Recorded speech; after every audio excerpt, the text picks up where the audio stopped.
Good afternoon, everyone. Welcome to our MHRC seminar this afternoon. My name is David Hood. It's a pleasure to introduce our speaker today, Dr. Kevin Murach from the Department of Health, Human Performance and Recreation at the University of Arkansas in Fayetteville, Arkansas. Tell you a little bit about Kevin's background.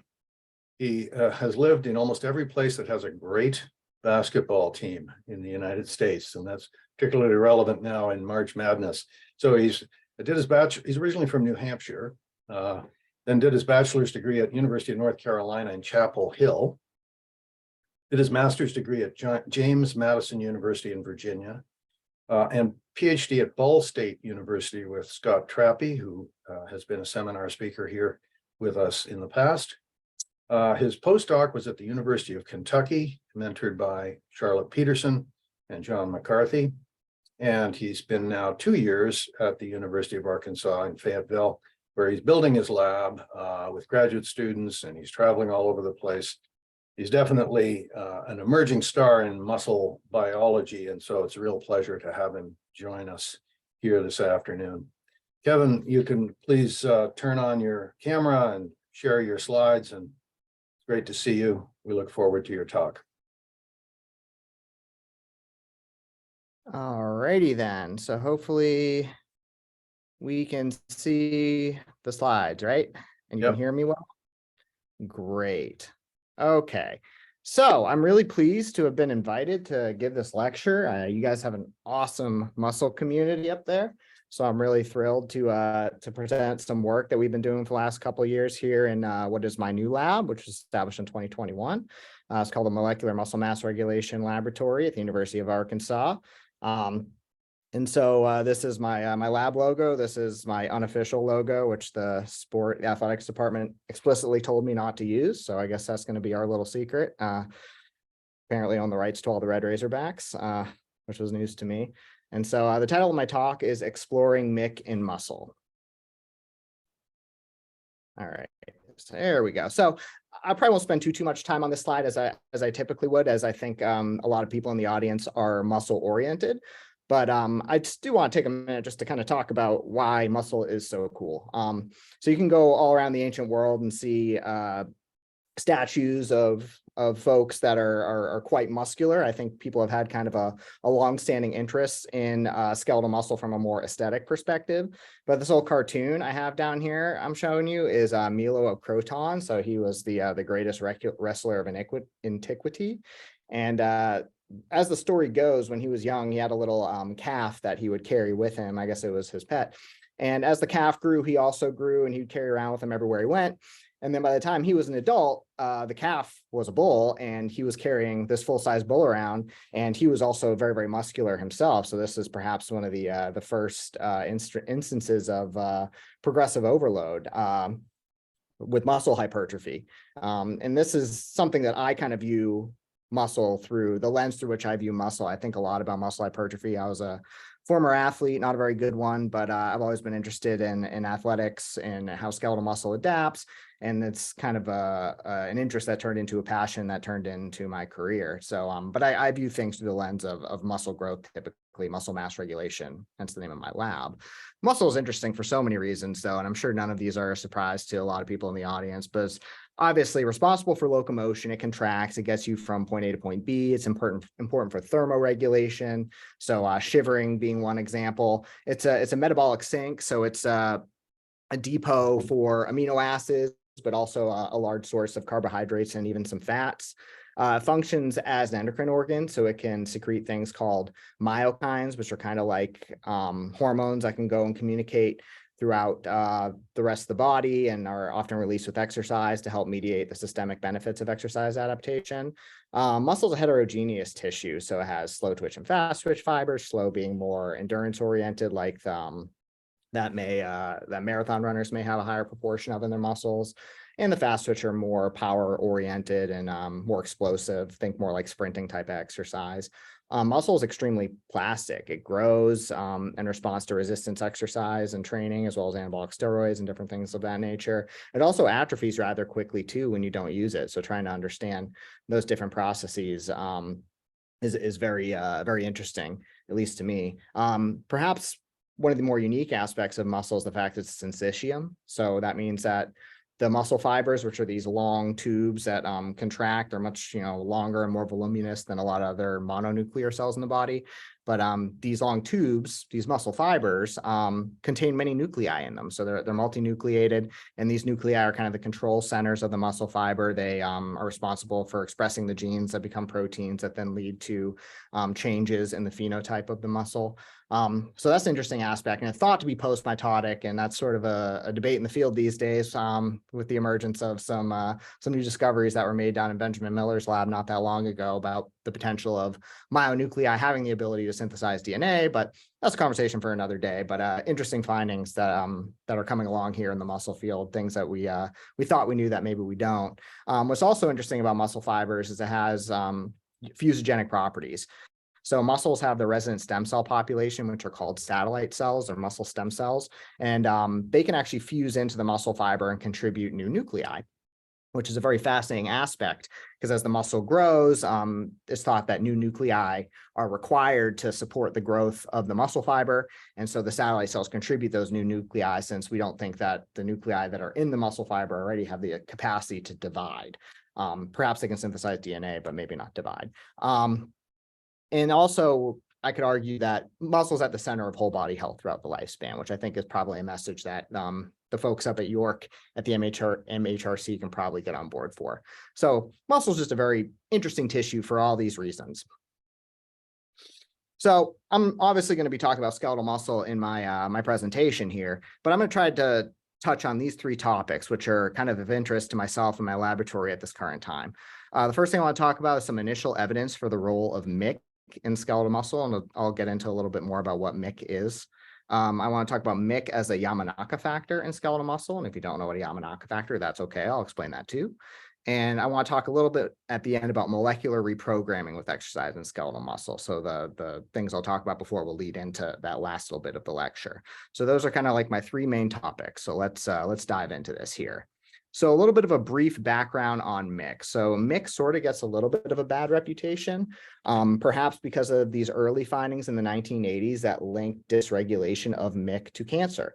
So these two early studies here were kind of the original OG studies that said, overexpression, dysregulation of MYC leads to tumors, all these bad things. And so typically what we talk about when we talk about MYC is cancer. But the fact of the matter is, it's not the only thing that MYC is doing. Of course, when it's dysregulated, it can be problematic, but it has a lot of other roles as well. MYC is a basic helix, loop helix transcription factor. I also have to slow down a little bit when I say that. And so it binds with MAX as well as dimerizes with MAX as well as a variety of other partners to then bind DNA and cause either expression or sometimes repression of genes. And so it's been thought that MYC could control up to 10 to 15% of our genome. And so it's a very thought to be a very powerful transcription factor, but it's linked to a whole variety of different processes involved in cellular homeostasis.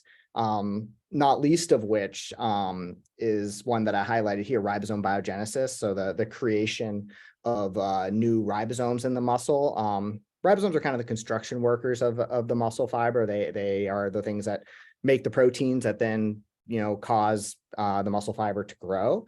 And so in the context of skeletal muscle hypertrophy, at least, which is what I'm fairly interested in, MYC has almost exclusively been studied within the context of its role as a driver of ribosome biogenesis. But as you can see from this illustration here, it does a whole variety of things that could be involved in skeletal muscle adaptation to exercise, and specifically resistance exercise. And I added in one as well, epigenetics, because it's been shown that MYC could potentially have a role in regulating epigenetics, and we've been interested in that in the context of skeletal muscle adaptation as well. So I'll touch on that a little bit at the end of this talk. So a brief background on MYC and skeletal muscle. As I said before, MYC's mostly been studied within the context of ribosome biogenesis in hypertrophy.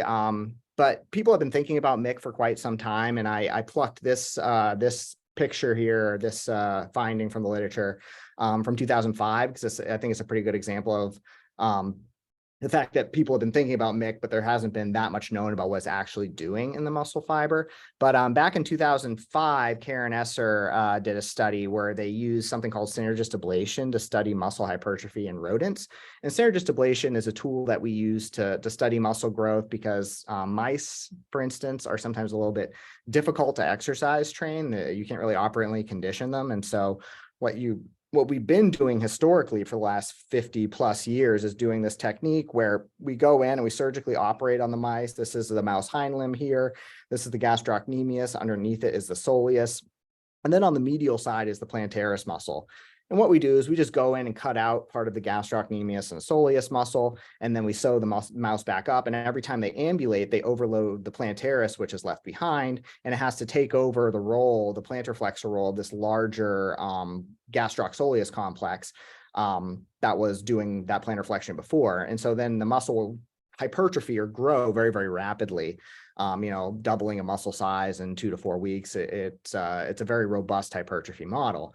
But in this study, though, they did synergist ablation of the plantaris, and then they looked at some different regulators of cell cycle, of which MYC is one of those as well. Looked at cyclin D1 and looked at MYC levels and found that MYC wasn't really expressed very much in skeletal muscle in the sham mice, so the mice that didn't have the overload, but in the overload mice, MYC protein went up quite substantially. And then they went a level deeper, and this is showing you an immunohistochemical cross-sectional image of a muscle fiber. This green border here is the dystrophin. So you're kind of looking down the barrel of the muscle fiber, so to say. And this is the border of the muscle fiber. And then you see in the overload condition, muscle fiber is bigger, but also this red here is meant to indicate MYC protein. And MYC protein is localizing in nuclei that are outside of the muscle fiber. So these are interstitial nuclei. Maybe they're inflammatory cells, or maybe they're fibrogenic cells, something to that effect. But on the inside of the muscle fiber as well, in the myonuclei, so the bona fide muscle fiber nuclei, MYC is localized there as well. So this is to suggest that MYC could be having some role within the muscle fiber in addition to having a role in mononuclear cells outside of the muscle fiber. So we wanted to kind of take a deeper dive into MYC. So we did a series of experiments recently to try and understand a little bit more about the role of MYC during skeletal muscle hypertrophy. So we used the synergist ablation approach that I just described that Karen had used previously. And we used mice for these experiments. So what we did was a 72-hour synergist ablation overload, and then we had sham mice as controls. So we just did the surgery, but we didn't cut the muscle out. So it was just a control for the incision, essentially. And then we had 4 different experiments here at first, and I'll add one more in at the end here.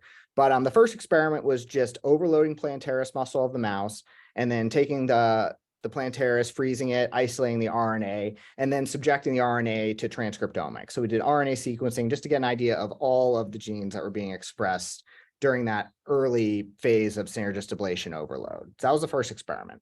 Second experiment was during the last 5 hours of that overload, we injected something called EU, phenyluridine.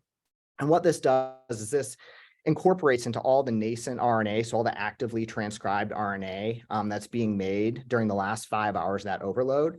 And then what we can actually do is take the RNA and pull out just the EU labeled RNA, and that's going to give us a sense of what was being actively made during the last couple hours of the overload. But we can also pull out all the non-labeled RNA as well, then sequence it.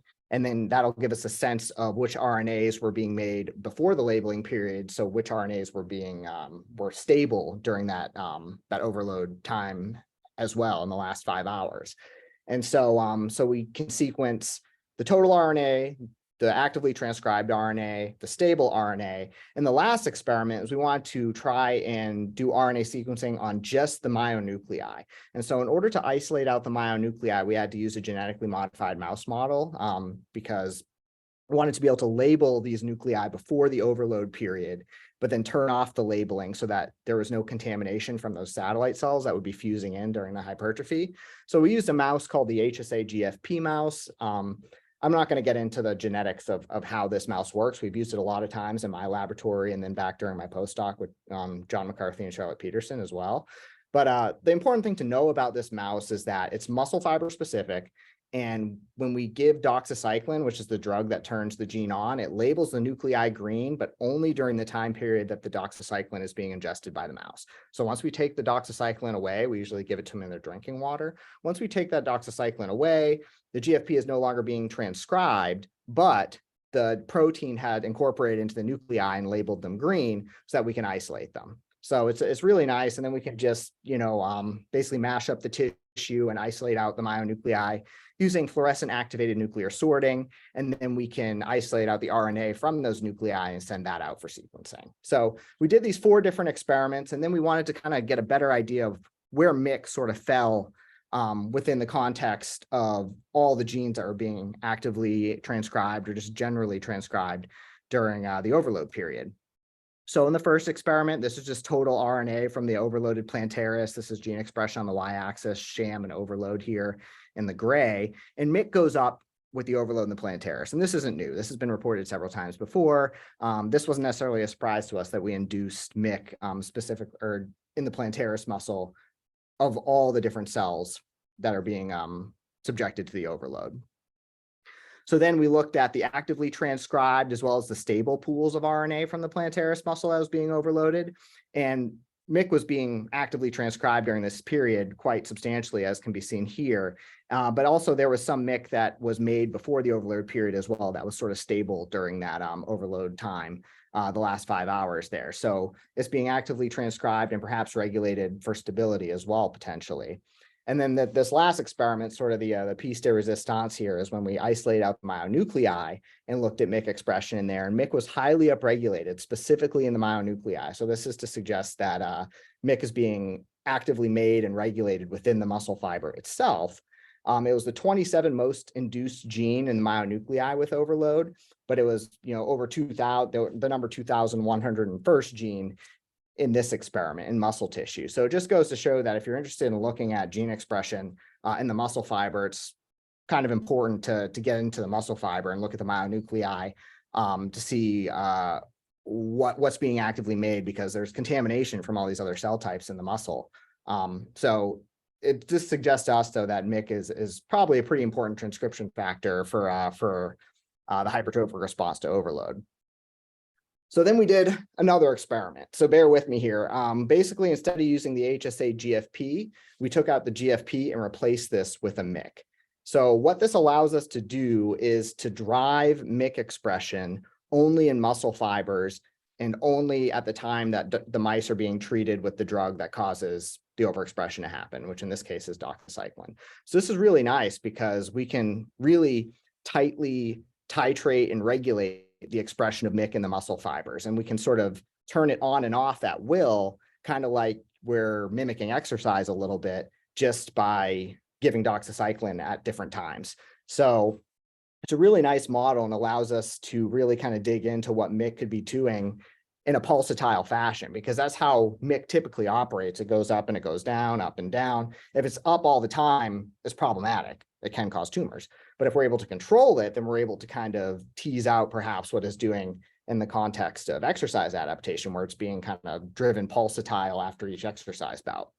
So in this experiment, we took our HSA MYC mouse, we gave doxycycline in the water for just 12 hours overnight. So MYC came up, then we took the doxycycline away, MYC protein came back down.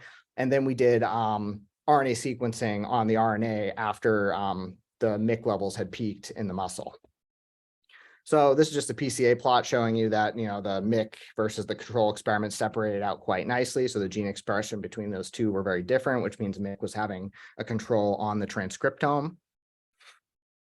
And then what we wanted to do was compare the genes that were being upregulated in myonuclei with overload to the genes that were being regulated when we overexpress MYC by itself in the muscle fiber. And we saw pretty good overlap, actually, in upregulated genes as well as downregulated genes between genes that were going up in the myonuclei and genes that are being regulated by MYC. And so we can infer from this experiment that perhaps some of these genes that were up in the myonuclei during hypertrophy are being controlled by MYC. And so I'm just going to, this is all published. So, I mean, maybe you're craning your heads or, trying to get in close on the screen, but you can go and look at it in these papers down here. We published these data already. But One thing I'm going to pull out is RPL3. RPL3 is a ribosomal protein. And I already told you that MYC was important for ribosome biogenesis, but there's kind of this emerging understanding that it's not all about how many ribosomes you have per se. It's also about what those ribosomes could be transcribing, or what those ribosomes could be translating rather. And so it has come to our attention in the last couple of years pretty recently that you can switch out a couple of ribosomal proteins and change that ribosome's preference for certain transcripts. And so in the Plantaris, RPL3 went up quite substantially, which is a ribosomal protein like 3. And the reason why it's interesting to me specifically is because John McCarthy, one of my mentors, loves RPL3 because the paralog to it, RPL3-like, is only enriched in skeletal muscle. And during periods of hypertrophy, RPL3 tends to go up and RPL3-like tends to go down. We didn't see the reduction in RPL3-like to the same extent in the Plantaris as we did in the Soleus, because we did this same experiment where we sequenced the RNA from MYC overexpression in the Soleus as well. But we did see this inverse pattern of RPL3 and RPL3-like in the Soleus. And so we're becoming a little bit more interested in how MYC could potentially be regulating what we're calling ribosome specialization, this idea that if you change out ribosomal proteins, it could be translating different things. And that could somehow be contributing to the hypertrophic process as well, in addition to making more ribosomes, which we know that MYC has a role in as well. And so this is actually a paper published by Thomas Chayu a couple of years ago. This is showing you mRNA levels over a time course of synergist ablation hypertrophy and showing you the different ribosomal proteins that are in muscle and their paralogs. And as you can see, in skeletal muscle with overload, RPL3 goes through the roof and RPL3-like goes down. And the other ones kind of more or less stay sort of a little bit more constant. And again, we think this could be due to a need for ribosome specialization within the skeletal muscle during the hypertrophic process. And I plucked this paper out because it was published about a week ago, so it's quite timely. But they did some experiments looking in the heart, looking at RPL3-like knockout. But what they found is that during cardiac hypertrophy, RPL3 goes up significantly, while RPL3-like goes down, which is consistent with what happens in skeletal muscle. But then they actually observed it wasn't necessarily that the ribosomes were translating different things when they switched out the different ribosomal proteins, but that the ribosomes that had RPL3 as opposed to RPL3-like would somehow associate with the mitochondria, and through some type of cellular magic or something they couldn't quite identify, the RPL3 containing ribosomes would somehow increase ATP production of the mitochondria. And so perhaps something similar is going on in skeletal muscle that's helping to support the hypertrophic response. So that's something that I know some other folks, John McCarthy, as well as myself, are interested in looking at a little bit closer.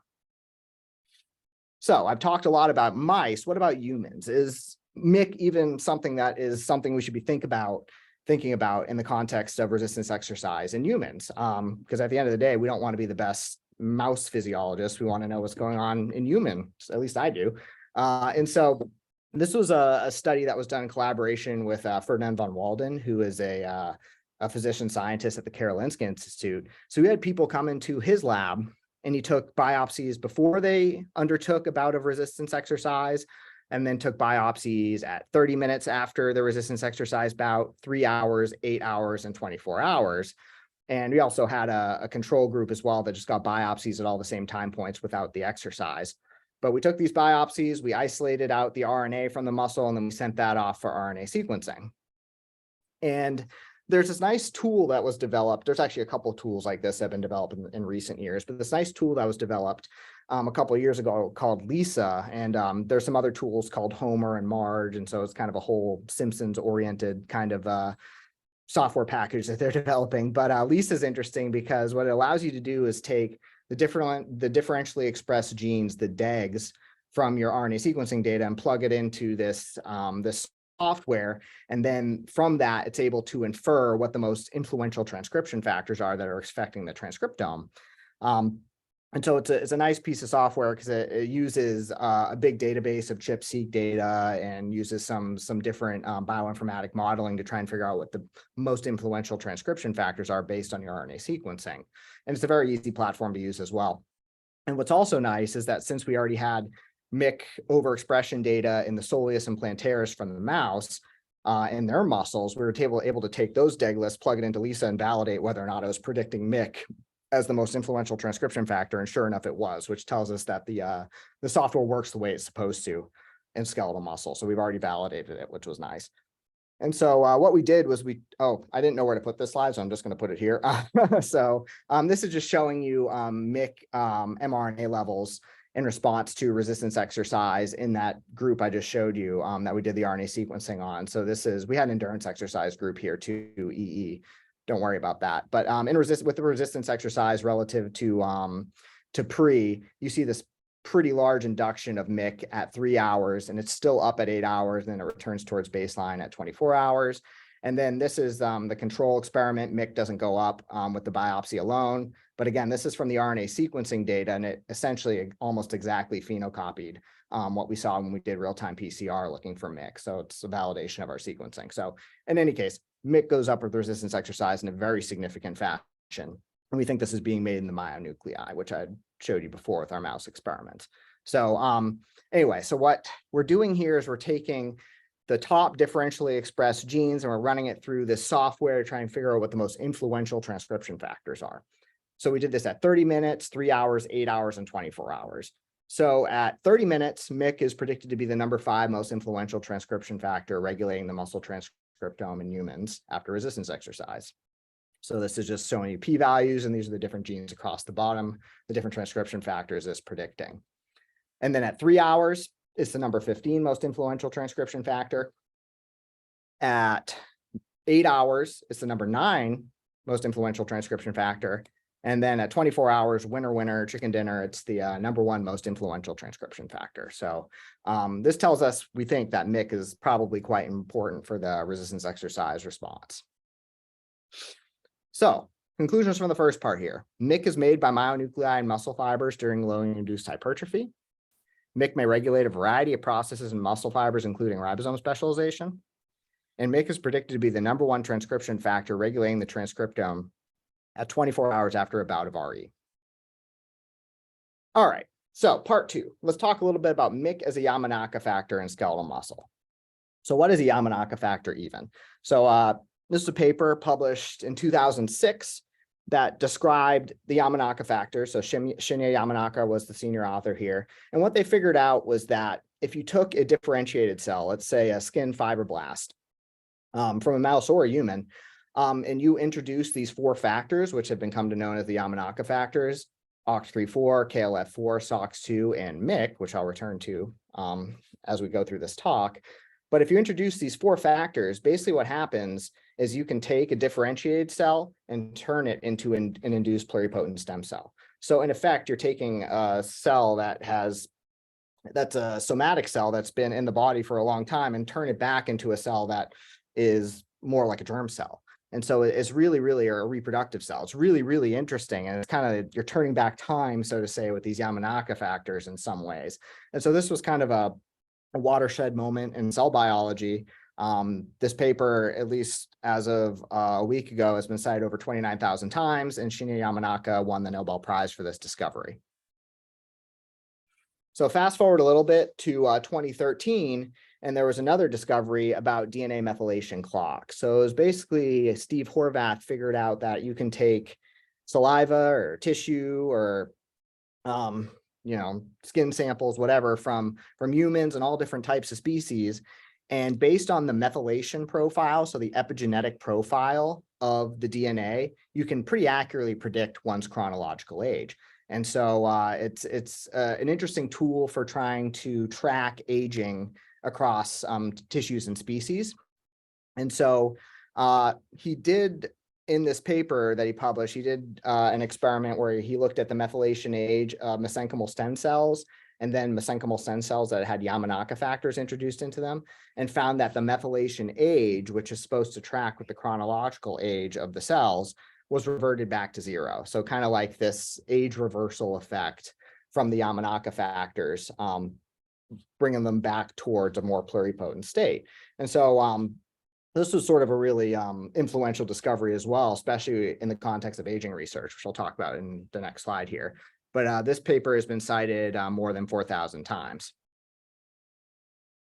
So then in 2016, Juan Carlos Belmonte published a paper where they took mice and they had premature age mice, so progeria mice, and then they were able to overexpress these Yamanaka factors in a called a partial reprogramming fashion. So not reverting everything all the way back to pluripotent stem cells, but giving them just enough to induce an effect that would kind of shift the methylome back towards a younger age, but also we're able to kind of ameliorate some of the hallmarks of aging just by periodically overexpressing these Yamanaka factors in these premature aging mice.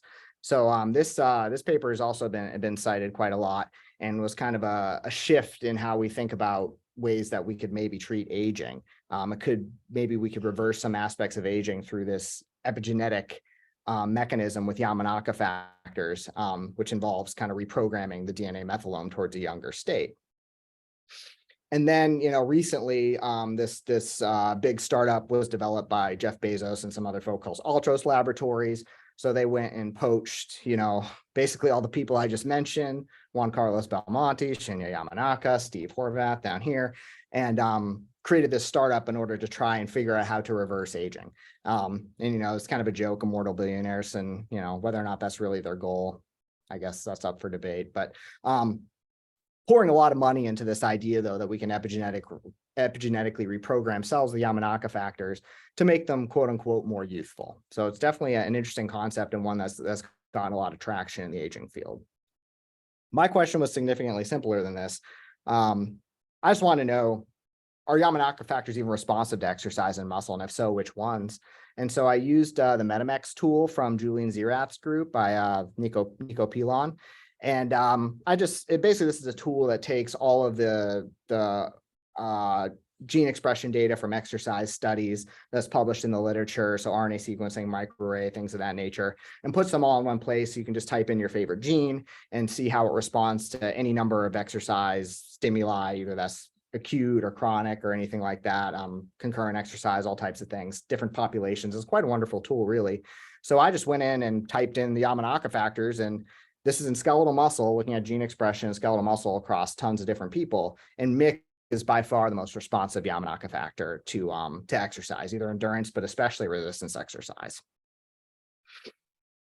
So then I was wondering, okay, well, how does MYC overexpression in muscle match up against overexpression of Yamanaka factors in muscle? So if Yamanaka factors are thought to make muscle, at least at the epigenetic level, appear younger, I'm wondering if MYC could do the same thing, since it is one of the Yamanaka factors, and if it could do it by itself, because MYC is the thing that's being induced by exercise. We know that exercise is good for you as you age, it's good for muscle mass, good for function.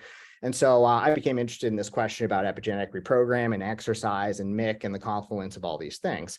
And so Juan Carlos Belmonte had already published a paper where he overexpressed the Yamanaka factors in muscle, the soleus muscle specifically, for a short period of time, and then did RNA sequencing. So I took that data set and then I combined it with a data set that we generated, where I just overexpressed MYC in the muscle of the soleus muscle for 12 hours. And then I pulled the muscle out and sent off the RNA for RNA sequencing. And I just wanted to compare the two to see how well MYC matched up with the Yamanaka factor overexpression in muscle.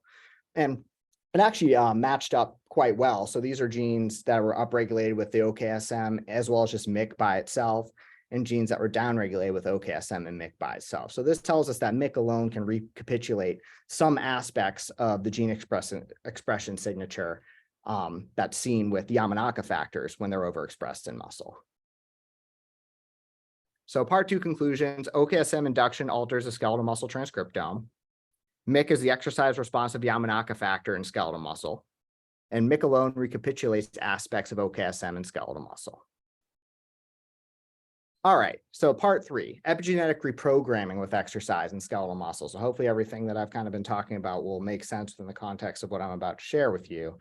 But we want to know more about this kind of epigenetic reprogramming that occurs with Yamanaka factors, and whether or not that is something that also happens with exercise training and skeletal muscle. And so we had to develop a mouse model in order to try and answer this question. I kind of led into this before. Mice are kind of difficult to train when it comes to exercise. Usually we use synergist ablation, and that's not the most translatable way to study, I guess, muscle hypertrophy, so to say, in skeletal muscle. So we wanted to develop another tool to exercise mice. So we came up with something called Power, and we came up with this a couple years ago in young mice when I was back in the Peterson laboratory. And then recently we applied Power, progressive weighted wheel running, to aged mice. So we took mice that were 22 months old, we put them on these wheels and had them exercise train. And kind of the magic of these wheels is we just put a magnet on one side of the wheel, and it causes it to be kind of a little bit unbalanced, which causes the mice to have to start and stop a lot. And then we think that that is what allows them to have this hypertrophic response to the wheel running, which I'll show you a little bit of data here. But this is an example of a mouse running on the Power wheel. You can see the magnet on the back part there. It's just on one side of the wheel. And we can gradually add more magnets and more weight over time. As you see, the mouse starts running, it has to overcome the weight of the wheel. It gets started, but then has to stop because the weight's unbalanced. So it causes them to kind of get a little tripped up, and then they start again, and they'll just do that all night long. Stop that here. But mice that are 22 months old will run, 6 to 8 kilometers per night on these Power wheels. And so it's quite, they take to it quite well. And these are female mice. And then we look at body weight from mice that we power train, the aged mice. Body weight goes down a little bit. Soleus muscle weight goes up quite a bit. So really the soleus remains quite plastic in these aged mice in response to this power training. But the plantaris, which is a more fast twitch, a little bit more glycolytic muscle, doesn't quite respond the same way as a young mouse. The young mouse, the plantaris, hypertrophies quite significantly with power train. But nevertheless, the mice take to this training, and we do see some adaptations that we see in the young mice. But not all the mice get it. This one, I think we turned into a control. Didn't quite figure it out, I guess. I love all my mice, but they can't all be geniuses. And so, but in general, though, most of the mice will take to it just fine and will run, and you don't have to turn them into controls. But the female mice tend to run a little bit better than the male mice, though, which is why we use females for these experiments. That's a question that I get quite often. So it's a good model, though, and we think it's better than the synergist ablation. It's not a perfect analog to resistance exercise, but we do see hypertrophy as well as a lot of other adaptations that are associated with resistance exercise training. So it's a good start. And we characterized the heck out of this model in these mice in this paper from last year. There's RNA sequencing in there. There's all types of immunohistochemistry, muscle weights, glycolytic or oxidative enzymes, you name it, we probably looked at it. So it's a very thorough characterization because we were hoping that it could be a resource for the field. So my question was, can exercise reverse epigenetic aging in skeletal muscle in the same way that perhaps Yamanaka factor expression could do it as well? And so I was interested, though, in exercise. How does exercise mediate these epigenetic changes in skeletal muscle? So we took our aged mice from 22 to 24 months of age. They're females that run 6 to 8 kilometers per night. And then the first experiment, we used something called a DNA methylation epigenetic clock age. And so this is like a software or an algorithm that was developed by Steve Horvath, but then it was taken by Zymo Research and kind of made proprietary by them. So I'm not 100% sure exactly what all goes into their equations. But what we found, though, is that when we took the muscles from these mice that had exercised late in life, we found a reduction in methylation age. So this is the predicted age in weeks according to their methylation profile, which matched up pretty decently with their actual age. And so this is the sedentary group on top. This is the power training group on the bottom. And there was this well, it wasn't really technically an outlier, which is why we left it in. And so the reduction in methylation age was about 8 weeks. If we took this one out, I think it's more like 12 weeks, but we left it in because we didn't really have a reason to exclude it. But we saw kind of this shift in the methylation age that was going backwards with exercise training in the skeletal muscle. And then we repeated the study. So this time we reached out to Dr. Steve Horvath, and we did some analysis with him using some of his specially developed skeletal muscle clocks for mice. And we repeated the study. We power trained mice late in their lives. And we saw a reduction in methylation age using these different clocks, which was pretty similar in magnitude to what we saw previously using this other clock from Zymo Research.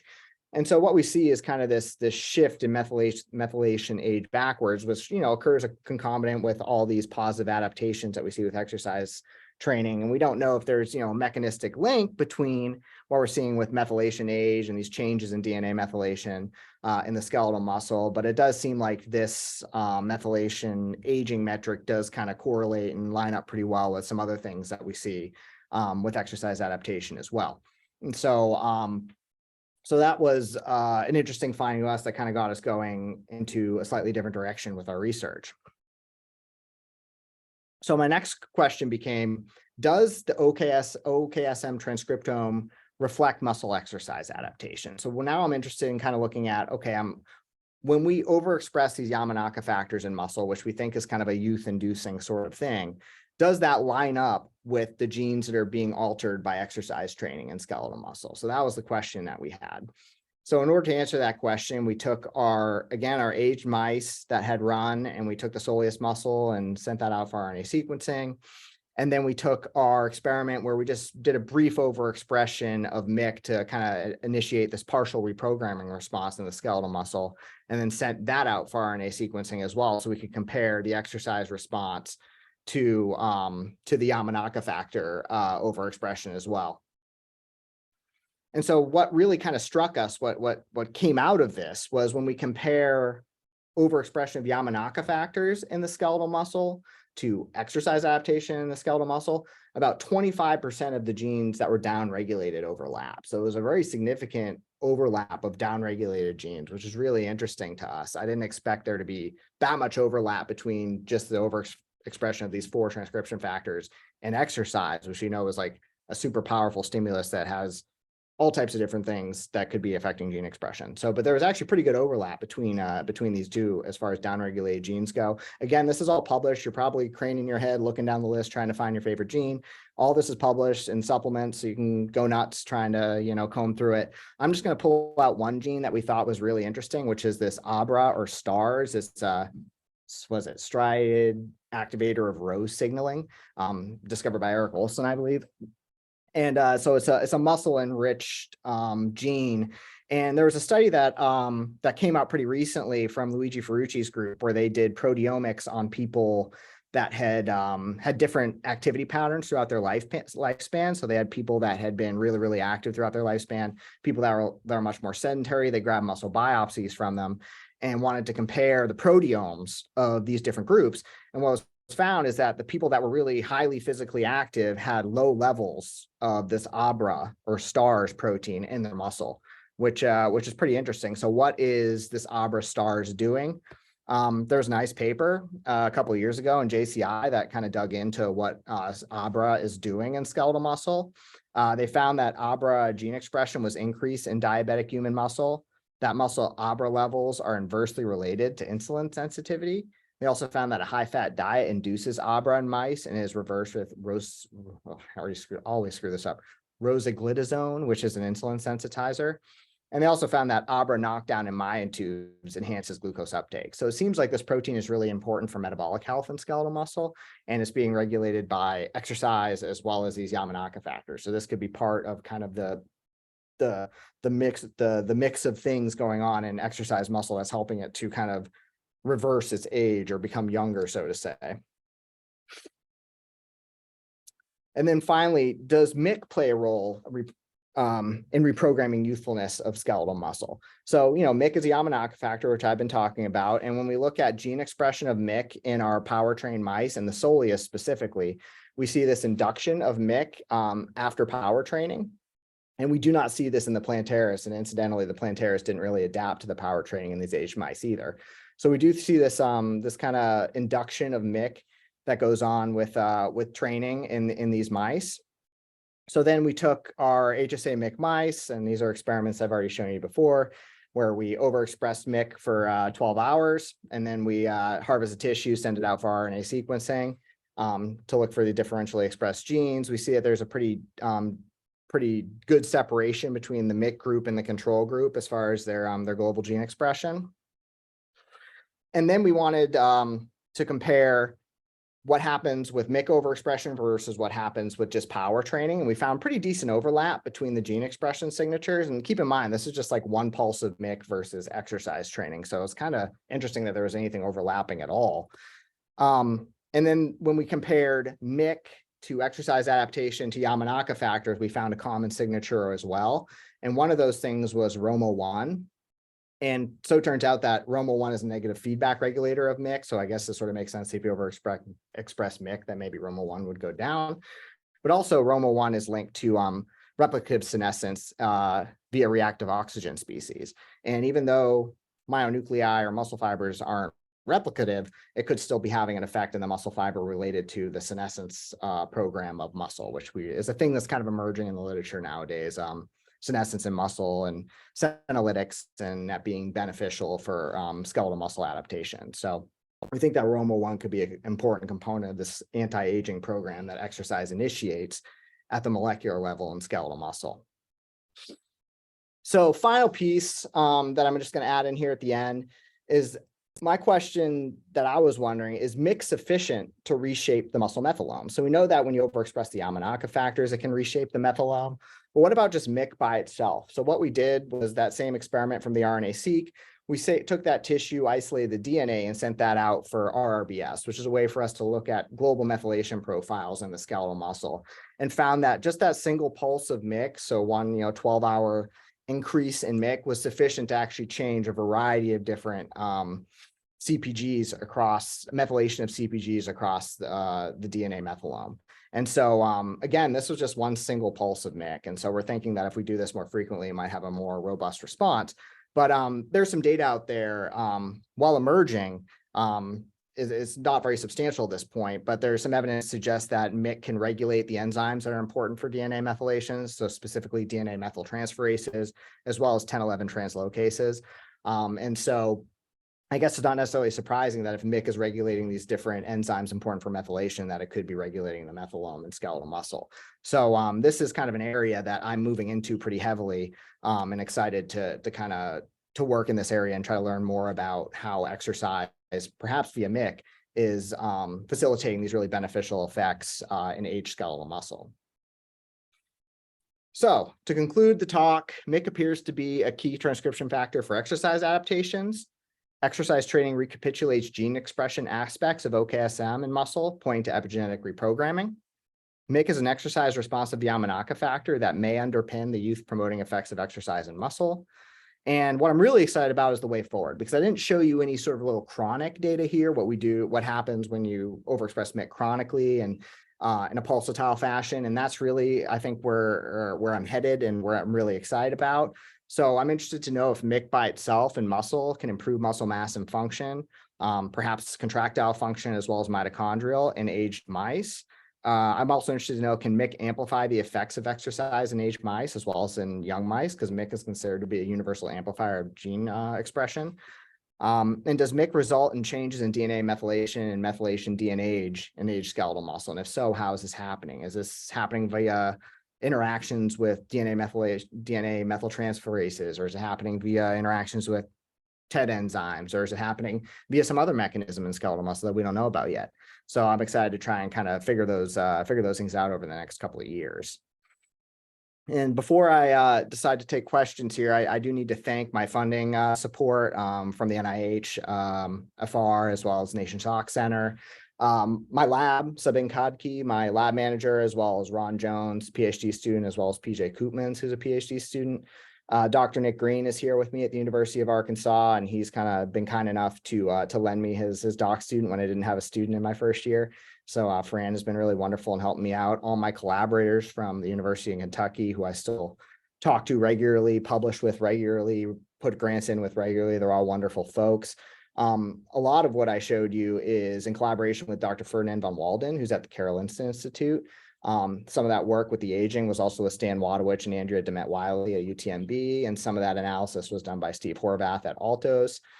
This is a picture of myself and Ferdinand when I was visiting Karolinska last year. Also, I want to thank Julian Zirath, who's been a mentor from afar, who's been really wonderful to me. Let's see. Yes, a portion of this work has been published already in these different papers.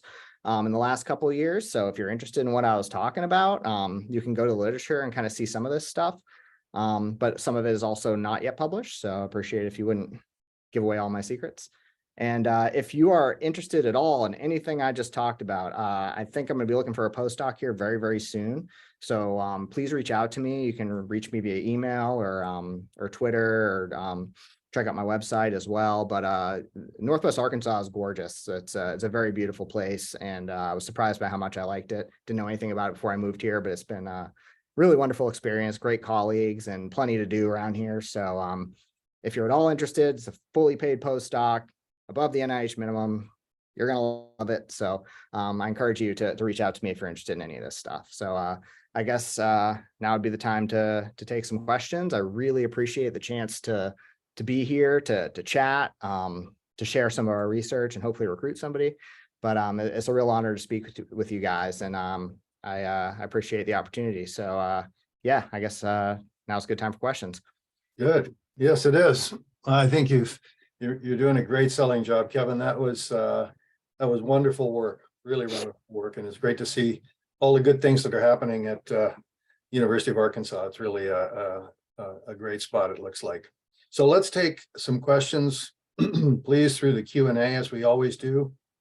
If you have some questions for Kevin, please type them in and I'll read them out, and we'll all enjoy those questions together.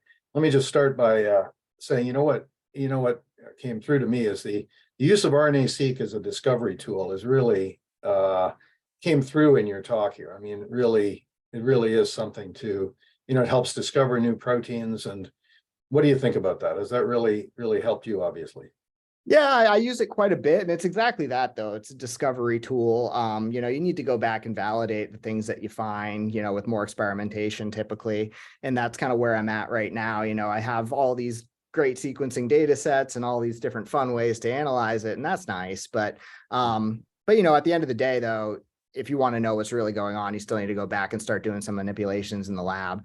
And that's kind of where MYC came out of, though, was, my interest, because I have a mouse model now to, control MYC in muscle very, very tightly. And it's wonderful. But that came out of all these sequencing studies and all these different, things from the literature kind of pointing me in this direction. I was like, okay, seems to me like there's enough evidence here to suggest that MYC could be important.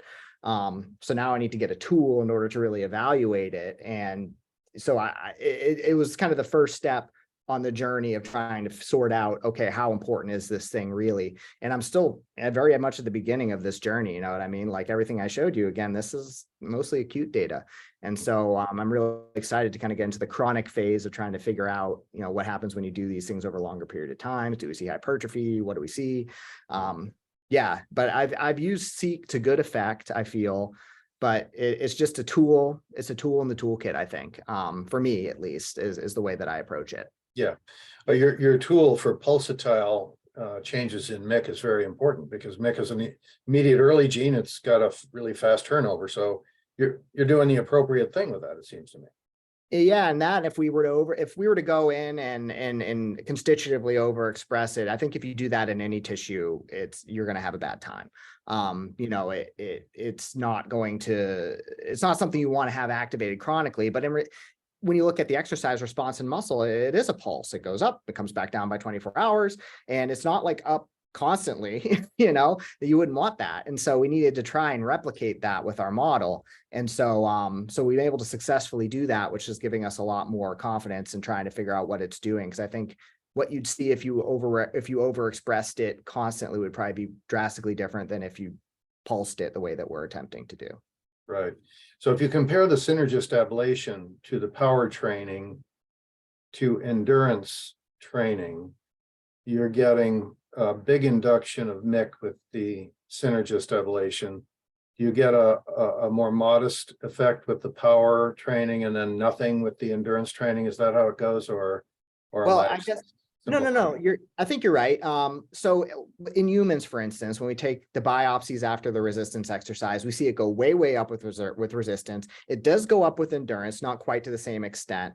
And I showed you data with after power training, it was elevated, but I didn't tell you, and this is an important caveat, is we sack 24 hours after the exercise bout, after the final exercise bout. So that could very well have been a lingering effect of the last exercise bout too. And it was basically on its way back down, which is probably what was actually happening. Because again, I don't think having chronically elevated MIC would necessarily be a good thing in muscle. I mean, if any tissue could sustain it without having an issue, it's probably skeletal muscle, because, you know, if you were overexpressed MIC in a mononuclear highly proliferative cell, you're just going to probably cause a tumor. In muscle, I think that's much less likely to happen. So maybe it can sustain higher levels for longer periods of time without causing this, I guess, carcinogenic, I don't know if that's the right word, tumorigenic effect. But I still think that this pulsatile action is really, really important. But I think you hit the nail on the head, though. I think synergist ablation, you're blowing it out. Resistance exercise is still going up a ton, not the way it is with synergist ablation. Endurance exercise, you still get some induction, but it's not quite the same in magnitude. Yeah. With the power training, do you have a hypertrophy? Because it's more of an endurance model. I mean, you certainly have some pulsatile, you know, action. I could see how it could be interpreted as, in some ways, you know, interval training or something like that. But do you see a hypertrophy of the muscle at all? Sure. Yeah, that's totally fair. It is. We call it kind of a hybrid, a concurrent. I mean, I don't know what an analog to it would be in humans. And people have asked me this question. I mean, the best I can come up with is like, you're in the military and you are carrying a really heavy backpack over very long periods. Like, I don't really 100% know exactly what it's like, but it does cause hypertrophy. It's high volume exercise. So, I mean, the young mice, female mice that we published several times now, they'll run 10 to 12 kilometers per night, every night, which again, isn't quite analogous to humans. You put a treadmill in front of a human being, they're not going to jump on and run 10 to 12 kilometers a night willingly. And so in that sense, it's a little bit, you know, maybe not quite the same, but they do run 10 to 12 kilometers a night, and they do hypertrophy in young mice and the soleus very significantly, and the plantaris also significantly. And we see that as a muscle weight increase. And we also see that as a fiber CSA increase.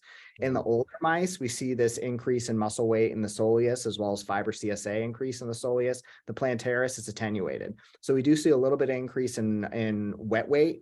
I think it's like trending to be significant, but the fiber CSA, I don't think we saw as much. And if we did, maybe it was fiber type specific. I don't 100% recall, but the response was more robust in the old mice in the soleus than it was in the plantaris. And incidentally, we don't see that, you know, same induction in MIC in the plantaris in the old mice as well as we do in the soleus. Right. But it is a hypertrophic model for sure. But it is also an endurance model. You know, we see, well, with resistance exercise, you do see a shift from faster towards slower. You lose 2AXs essentially. So you kind of go towards 2As, which is technically slower. But you see that same type of shift in the soleus and the plantaris muscle as well. So you see this glycolytic to oxidative type of shift. I mean, actually in the soleus, the type 1 fibers are a little bit less oxidative than the 2As. So technically you lose some oxidative fibers in the soleus in favor of picking up more myosin heavy chain 1. So it's a little bit opposite, but nevertheless, yeah, we do see these kind of classic adaptations to resistance training, but it is super high volume. So it is endurance as well. So I can't argue against that. Right. So to your NACA factors there. So it seemed to me like the only one that was doing anything was MIC, and the other three really weren't doing much. So I wondered is it worth overexpressing all OKSMs or just the M in this scenario? In the muscle, I'm going with the MIC because I think it is the most responsive. I mean, with OKSM, there was some stuff that was being regulated that MIC alone didn't regulate. And so MIC, I think, is having a powerful role, but it's not to say those other things aren't doing. They're definitely doing something in muscle, but they're just the OS and K aren't really being regulated with exercise the same magnitude as MIC is. I think maybe KLF4 in the early response to exercise in humans goes up, but O and S don't really budge at all. So I think that probably MIC, I would argue, is perhaps driving a lot of that response that we see. But you know, I'm just trying to use exercise as a guide to show me where I need to be looking for the things that are beneficial for muscle. And MIC is one of those things that kind of came out, and it seems to line up with a lot of other data and literature, with my sequencing, with these big databases and all these things. And so I kind of was pointing, the signs were pointing me towards this, and that's sort of why I dove into that, because I had a lot more confidence in it. Yeah, no, you're presenting a very compelling case here. So if you had to take a muscle sample after exercise, whether it's in humans or in mice after an acute exercise bout, when do you think MIC would be at its highest level? Half an hour, 3 hours? What do you think? I suppose it depends on the type of exercise, but let's pretend it's resistance exercise. What is the peak expression level of MIC at what point? In our hands, we see a peak at 3 hours because we have that time course data. And so I think 30 minutes, we don't see much of an induction. 3 hours, quite high. 8 hours, still high, coming back down 24 hours back to baseline. So it's really that sometime in that 3 to 8 hour range is where at least the protein is coming up. And then I think, or when the transcript mRNA is coming up, and then protein is probably following that, as is usually the case, I would hope. And then I think that's probably why we see MIC as the most influential transcription factor at 24 hours, because it had time to get translated and then exert its effect. And then we kind of see, oh, this is how the transcriptome is being modified, perhaps predominantly by MIC. So I would say in that 3 to 6 hour range, though, if you're looking at the transcript after exercise, probably where you want to focus your energy. Yeah. This is the second time I've heard about Lisa, so I'm going to try it out. I haven't tried Lisa yet, but it's easy to use. It's nice because you just take as a graphical user interface, you take your DEGs, you plug it in, and 15 minutes later, it gives you back your lists, and it's not hard to use. And also, the people that develop it, the first author, Alvin, he goes by he has another name, but he goes by Alvin, and he's very, very helpful. I had questions, emailed him, he got back to me like that day. It's a nice tool. There's other tools out there. There's one in humans called what's it called? Digital chip seq or something like that. It was a paper that got published last year. It's similar kind of software as this. So there's other options out there, but I was able to also validate Lisa using my mouse model, because I think some of the other programs are just for human. And so this one I was able to use my mouse data to validate it. And I was like, okay, this is working. So yeah, I got some questions in the chat here. Yeah, let me read them out. Them out for you. So Sabrina Champsey asks, thank you for a great discussion. You mentioned you were interested in examining the effects of MIC with your aged training model. What do you expect to see in terms of mitochondrial content and function, and what impact would this have in reprogramming the youthfulness of muscle? Yeah, I like you put youthfulness in quotation marks. I mean, I get it. But yeah, what we saw at least with the Yamanaka factor overexpression specifically, and to a lesser extent with the MIC, was a downregulation of like a lot of complex 1 proteins, like these NDUF-Bs and things of that nature. And so we think that it could perhaps be having an effect on complex 1 respiration. I'm not really sure. That's not really my area. And that's something I'm having to get into now because of the metabolic aspect of overexpressing MIC. And so I think that I don't know what's going to happen, because typically, with reprogramming, you see a shift back towards kind of glycolytic metabolism. But I don't know if that's what we're going to see in muscle. I don't know if that's what we're going to see when we pulse MIC.